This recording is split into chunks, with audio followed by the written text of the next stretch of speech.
Alright, I figured I'd do a little overview on my rotary phase converter here. You have to bear with me, it's been, I don't know, 5 or 6 years since I built this. It works, I just need to fine tune it a little bit.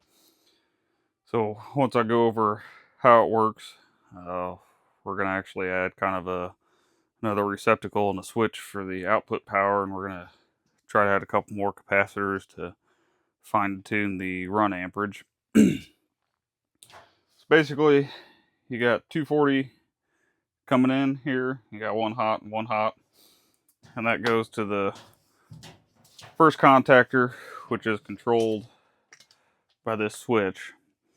So these two switches control power in and power out. This switch here is a momentary, and when you push the start button, it activates this contactor, and all this contactor does is activate the three start capacitors here. So when you push the button, you just got to hold it for a second or whatever it takes for the motor to start to spool up, and then whenever you let off the green button, it disengages this contactor. Start capacitors disengage, but this contactor stays closed until you hit the red button, and when you hit the red button, it opens this contactor back up and the motor stops spinning. So this block here is out to the pony motor, which it's tucked up under the bench over there, but it's just a 30 horsepower three-phase Baldor. It's 230 460 volt. Obviously I have it wired for the 240 side. So this contactor comes and brings in the two hot legs off the single phase, which come to leg 1 and leg 2 on the bus bars. And then obviously there's a wire that runs from leg 1 over here and leg 2 over here. So the start capacitors allow the three-phase pony motor to start on its own on single-phase power. You can get by without using start capacitors, but you have to spin the motor up by hand first. So you got to put a rope around the shaft and pull on it. And once it's spinning, you can introduce single-phase power and it'll keep running. But I opted to put start capacitors in it to make it easier to start. So you got the motor running on single phase. So the third leg, which is they call the ghost leg, is line 3. Basically, that three-phase motor has 3 windings in it. Obviously, the 2 windings are running on the single phase, but since the motor's spinning, it actually generates power on the third leg. Now, since it's not being powered, it is at a lower voltage than the other 2 legs powered off the single phase. If you don't have any sensitive 3-phase equipment, if you're just running like an old drill press or something, you probably don't need it. You can run the 3 legs unbalanced on voltage, but that's where these capacitors come in. This capacitor is between, I think, well, let me just look. This is between leg 3 and leg 2. This series is between leg 1 and leg 3. So these capacitors balance the voltage. So this block here is the 3-phase output, which I then have tied to another contactor. And that's what we're going to add the switch to, so we can turn this contactor on when we want 3-phase out. Because you don't want to start your 3-phase motor and your rotary phase converter at the same time. Your phase converter has to be running before you add your load to it. So these capacitors, like I said, it's been 5 years. The voltage, let's say, was 242, 235, and 208 on leg 3. So you add these other run capacitors in, and that balances the output voltage. We're going to double check that today. This capacitor here reduces the run amperage of the pony motor. So we're going to look at adding another capacitor, maybe 2 in today, to lower my run amperage of my pony motor. And we'll check that today with my amp clamp, but I think last time I checked it, just with the pony motor running, I was drawing 16 amps on each leg coming into I put my amp clamp here. 16 amps on each side. I also understand that these wires here, are not that big. I think they're only 10 gauge. I obviously know I'm not going to be able to go hook up to a 25 horsepower 3-phase motor and power it without burning these wires up. But I didn't really need a pony motor that big. But I think I only paid $50 for that motor. It was the cheapest one I could find, so it's bigger than what I needed. But it'll, in the future, I could upgrade my wiring and go from there. Today, we're going to run a 1 horsepower 3-phase motor that draws 3 amps. So, especially if I get my extra capacitors in there, lower my running amps, I don't think we'll have a problem. I have temporarily, just ran a 10 horse 3-phase motor. It's actually sitting right there with no load on it, and everything was just fine. If you're curious, these starting capacitors here are 630 to 750 microfarads, and there's 3 of them tied together. And then these run capacitors here are 80. Obviously, they're dual, they're 80 and 5. I don't need the fan side capacitor. These are for air conditioners to run the compressor, and then the other side runs the fan. But they're on clearance on Granger. I think I'm paid like $8 a capacitor. So I just don't use the fan side of the capacitor. So make sure I'm not missing anything. Like I said, we're probably, let me pause the video and I'll show you what we'll add here. So like I said, this here contactor, this is the balanced 3-phase power coming out. So what we're probably going to do is we're probably going to add a receptacle here, which will be tied to the other side of that contactor. And then this is just a simple on-off switch. So in the future, when I fire, I'll start the phase, this will be off. I'll start the phase converter. It can run, and then when I'm ready for 3-phase power output, I turn it on. And then I'll have my receptacle, because I got a couple extension cords that I can be able to run. And eventually, this is not the best. None of these capacitors are tied down to this piece of plywood. I just kind of started with that, just to kind of lay everything out. And then I honestly haven't used this thing really but to test it, make sure it works. So I never transferred everything over to a enclosure. That'll probably be the next step here, is finding a metal electrical box and putting all this in there nice and neat and getting it secure. So hopefully you can, I'll try to hold it up for you. Right here I'm just showing you, obviously it's not turned on. That's my voltage coming in to the phase converter right now.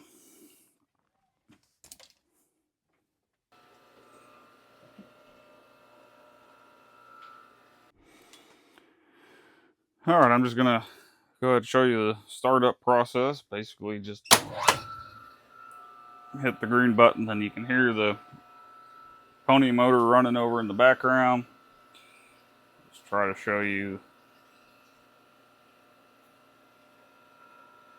So we're 235, we'll call it. Call that 240. Call that 241. So that's not completely perfectly balanced, but I'm going to call that close enough for me. I'm not running any sensitive electronics. I'm just running old electric motors for air compressors or whatever. And really, I can't get it any closer with the capacitors I have. I have like 4 more of those 80s there. So if you wanted to fine tune it more, you'd have to buy, super small ones, and you could buy a 3 microfarad capacitor and add it to one of those banks to get those voltages more fine tuned. And they're also going to change slightly whenever you actually put a load on it. So when I actually have a motor hooked up that I'm running, those are going to change a little bit.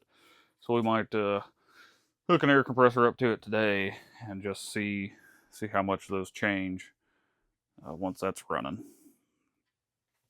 So I'll start this thing back up. I'm going to pull you out of the camera stand here.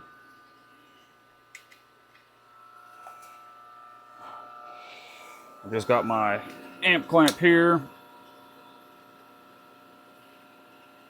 So it looks like we're drawing, we'll just call that 14 amps on that leg. Pretty well 14 amps on that leg. Now obviously that will go up with whatever electric motor you're running as well. So what I'm probably going to do is add another capacitor here, which should hopefully reduce our run voltage. And we'll add that capacitor and we'll check it again, see if it drops. One thing you want to make sure you do, since capacitors store energy, is you want to make sure they are discharged before you start working on them. So you just take a screwdriver and go across the terminals there to make sure they're discharged. So I will actually go ahead and do this to every capacitor to make sure it's discharged before we start working on it. Okay, so I've discharged every capacitor. I've also made sure to cut the power. I've actually removed the breaker from the breaker box. So I know that this is dead. All the capacitors are discharged. So here's a close-up of the capacitor. On the one side, you have 80. On this side, you have 5. It's rated for 50, 60 hertz, 370 volts. I'm only running 240 volts.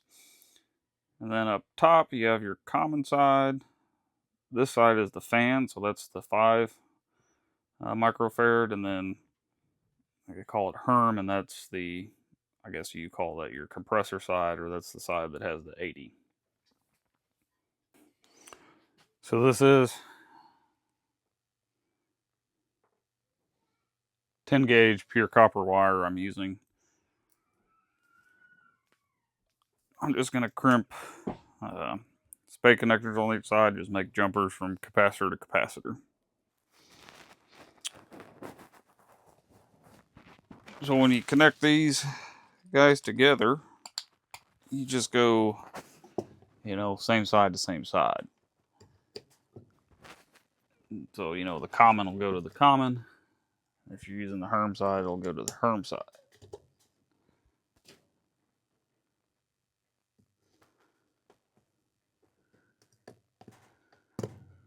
So I'll just double check. Common to common, Herm to Herm. So now I'll hook the breaker back up and we'll start it and see if our run amperage is decreased.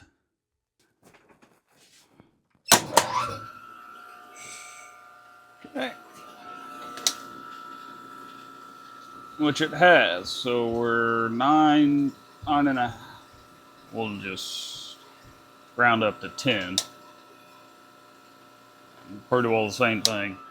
So by adding that 80 microfarad capacitor, we cut 8 amps off of our run capacity. So I'll put you back in here. And I'll get my other meter and we'll start it back up and check our output voltage again.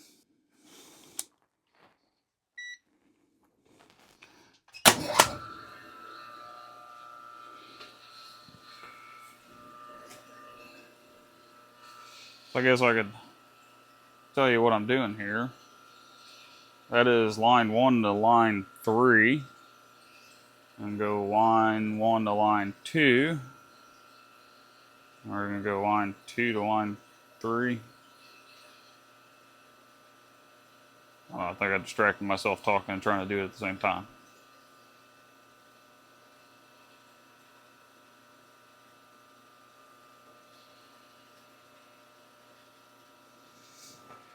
So yeah, they're still all pretty well balanced. So once again, I've disconnected the breaker. I made sure all the capacitors are dead.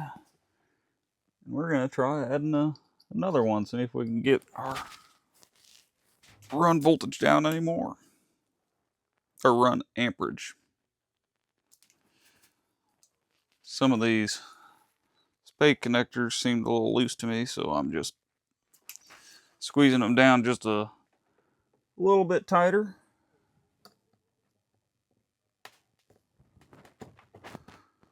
That's our common. We'll go to this one.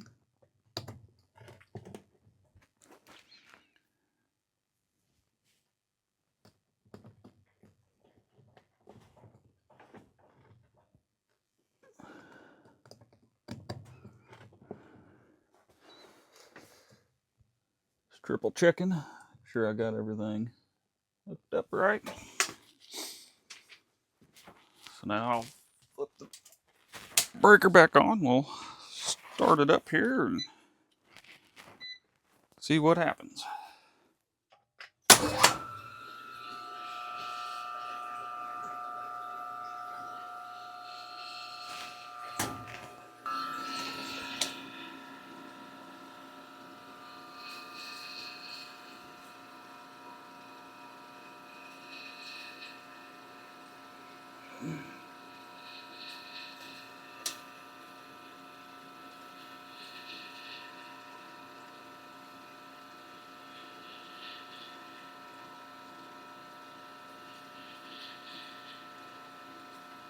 Kind of seems like it's fluctuating a little bit more than it was.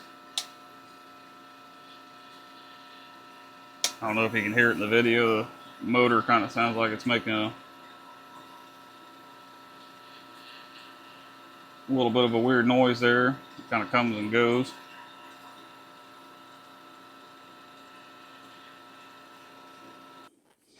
Since we're kind of getting a weird noise out of that, with adding this other capacitor, we'll probably just take it back out real quick.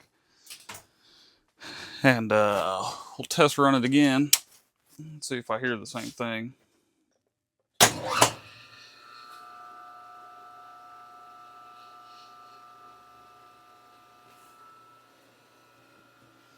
I don't kind of hear the noise like I was. And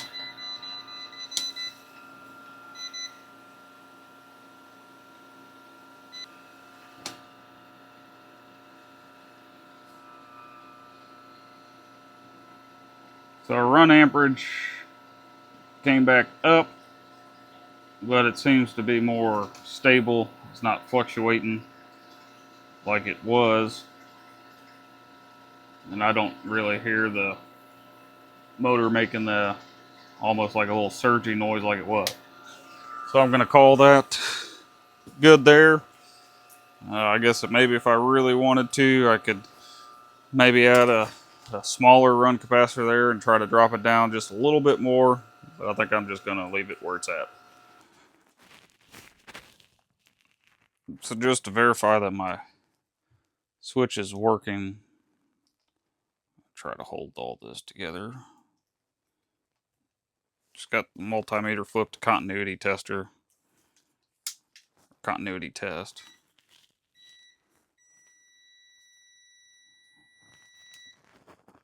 Okay.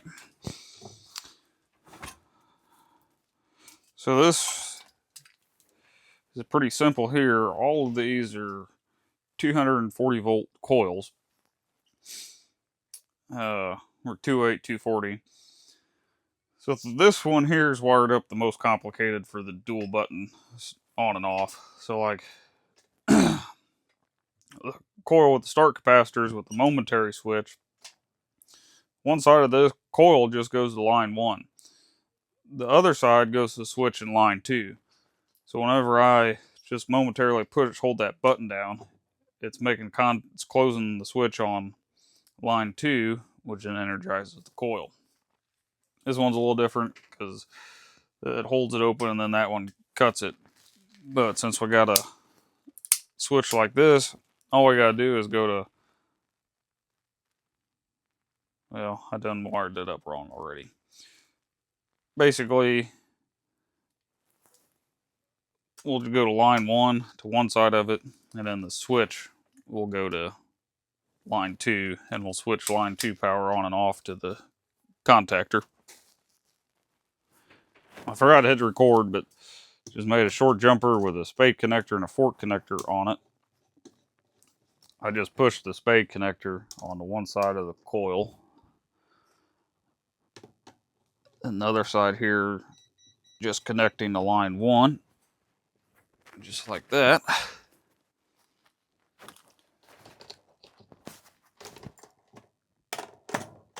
And this side over here will connect the spade connector from the switch to the other side of the coil, and then we'll tap into line 2.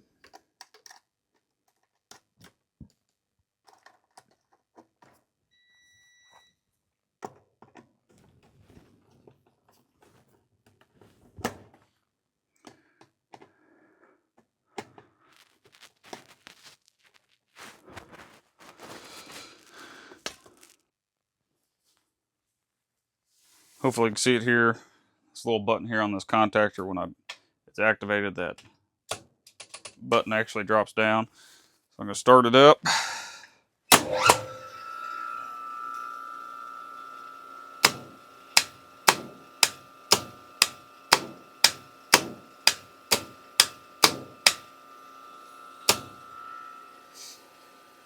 So now, with that switch turned on and that button down, we have 3-phase power coming out. Now it's turned off.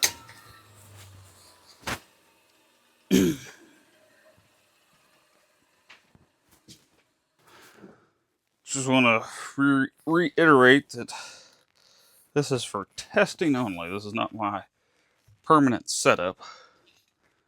So here's the wire I'm going to hook up to this. This is just 8 gauge. I think it's 100 feet. Basically, I got the air compressor outside on the trailer. It's a pain in the butt to move. So we're just going to basically temporarily hardwire this in and then run it to the compressor. So, I mean, this is just for testing. I can't leave it like this because, well, one, my compressor's not going to live on the trailer next to the side of my house. And two, this cord's just running through my basement and outside through the door, so I can't shut the door. So I'm going to go get some stuff, and we'll kind of get that hardwired up. We might have to check the compressor and make sure it's wired for low voltage, not high voltage.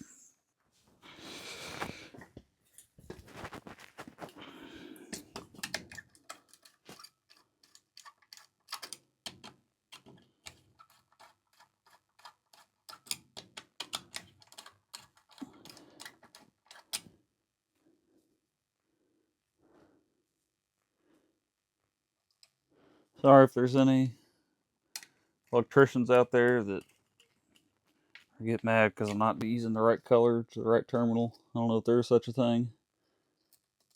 But, yeah. If I permanently set it up, I'd bother to make sure that they were color-coded right.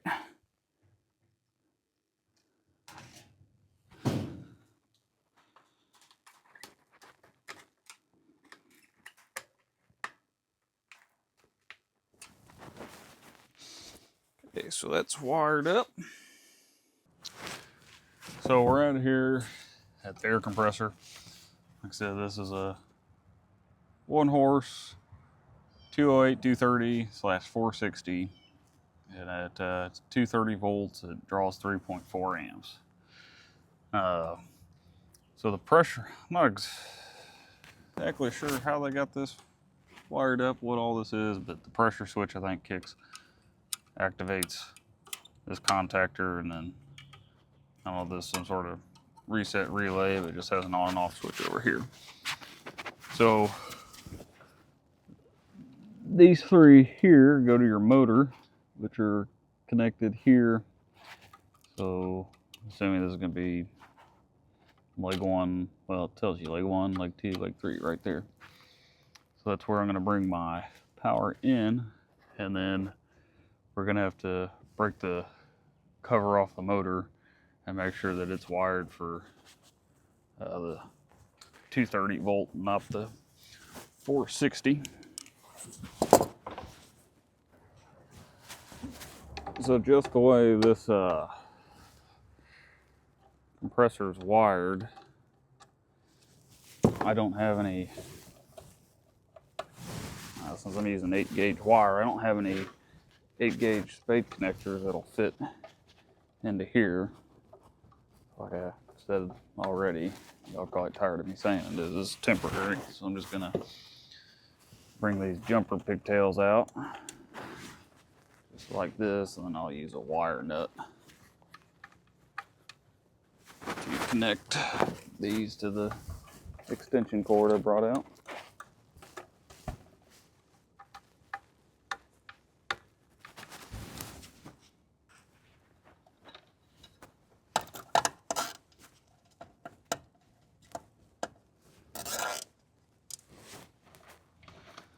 Gonna zip tie that there real quick just to help support it.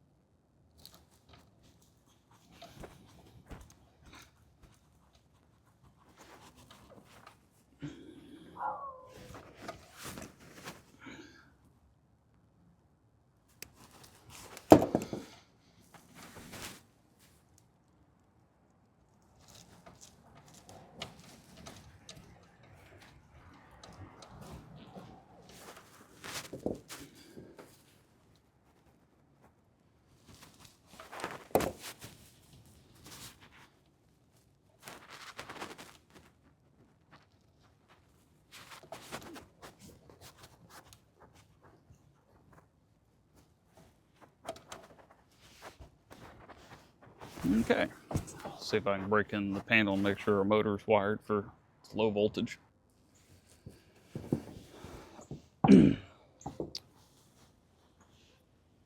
So all these wires are numbered coming out of the electric motor, and each motor, if it's dual voltage, should have a little chart.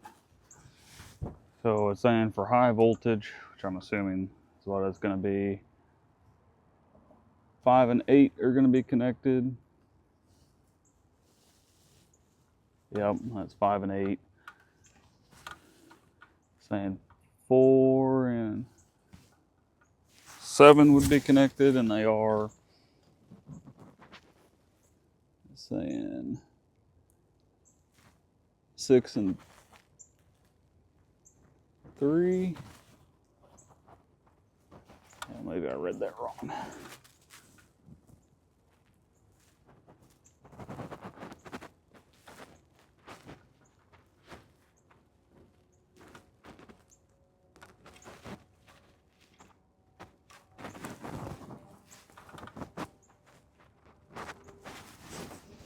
Oh, I got read that wrong. So it's saying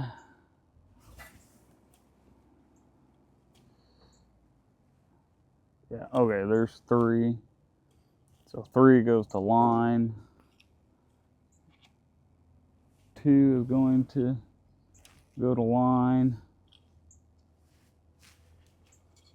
I'm assuming this is, yeah, 1.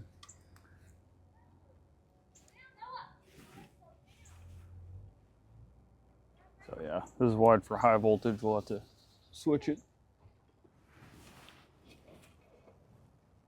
Okay. We're gonna undo these wire nuts here to make the connection for low voltage. We need to find wires 6, 5, and 4. And all those need to be wire nutted together.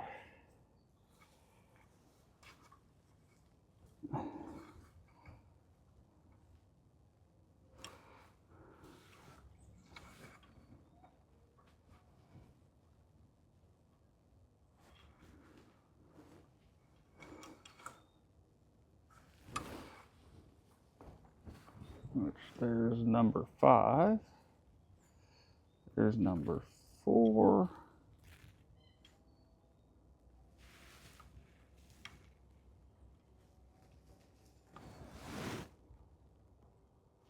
Number 9.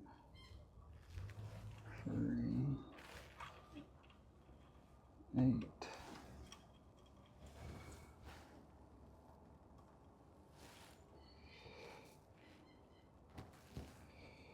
I got 4, 5.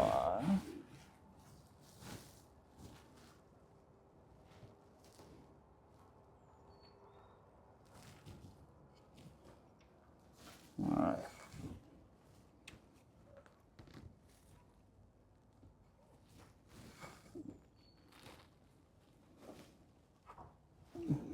So I got 5, 4, and 6.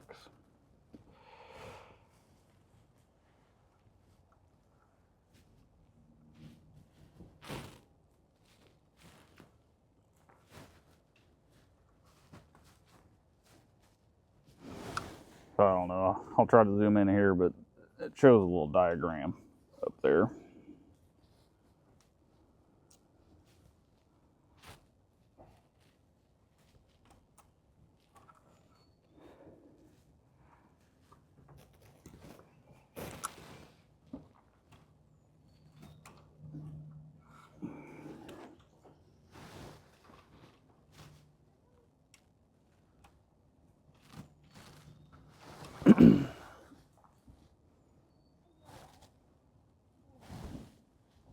So now we need to connect number 9.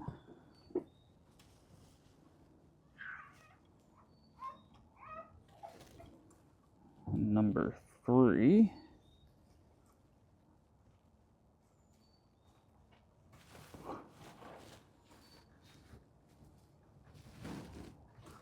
To line voltage coming in.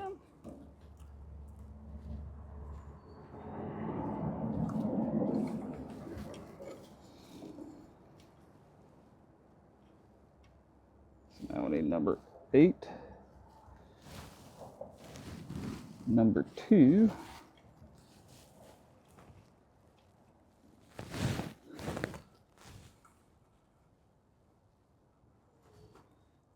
These 2 guys.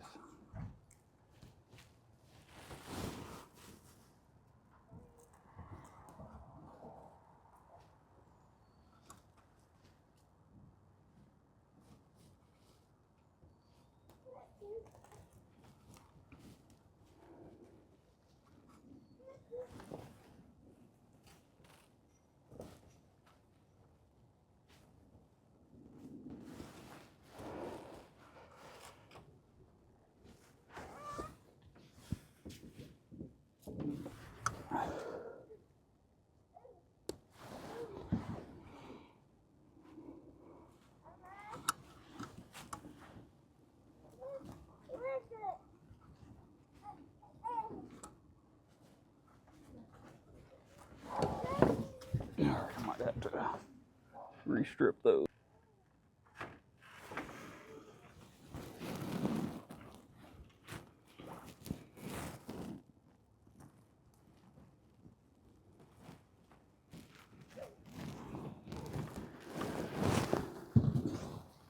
And that should leave us with 1 and 7.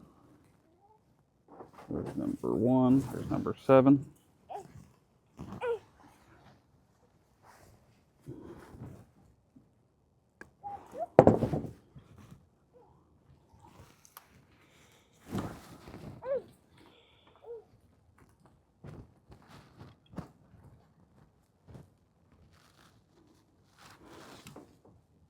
So to save you the camera hassle, oh, there's that little chart. You probably can see it. I'll double check this, triple check it, and then we'll come back and try it out. Well, here's the moment of truth. I got the phase converter running.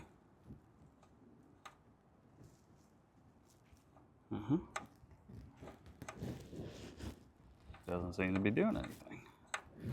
Because I gotta have the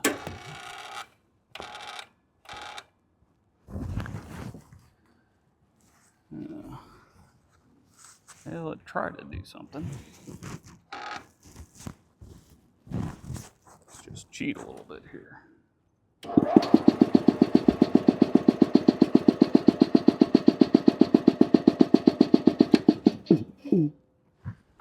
I wonder if this coil here is a 480 volt coil and it's not, doesn't have enough to suck it in.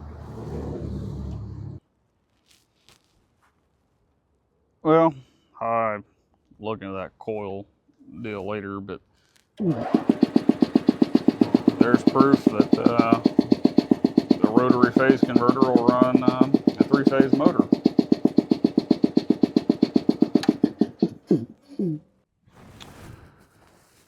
All right, I got the air compressor, my favorite word, temporarily set up to where I don't have to hold the contactor down. We're gonna start that guy and we're gonna kick her on in here. We're gonna run outside and make sure it's running.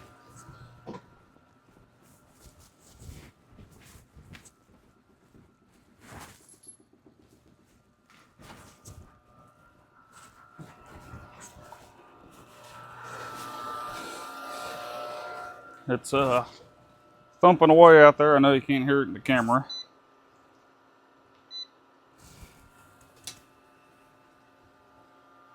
For 14 amps on that leg, 14 on that one. We turn this off.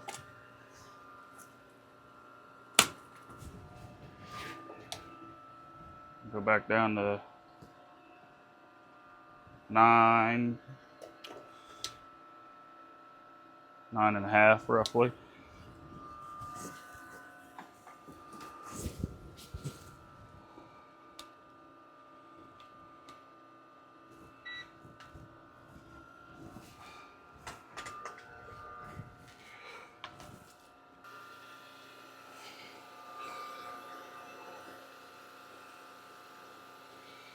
So no load. Line 1 to line 3 is 243. Kick the compressor on.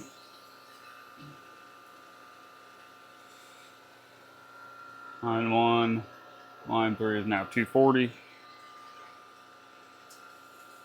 So, had a little bit of voltage drop, but nothing too bad. I won't compare all of them, but there's line 3 to line 1, line 3 to line 2,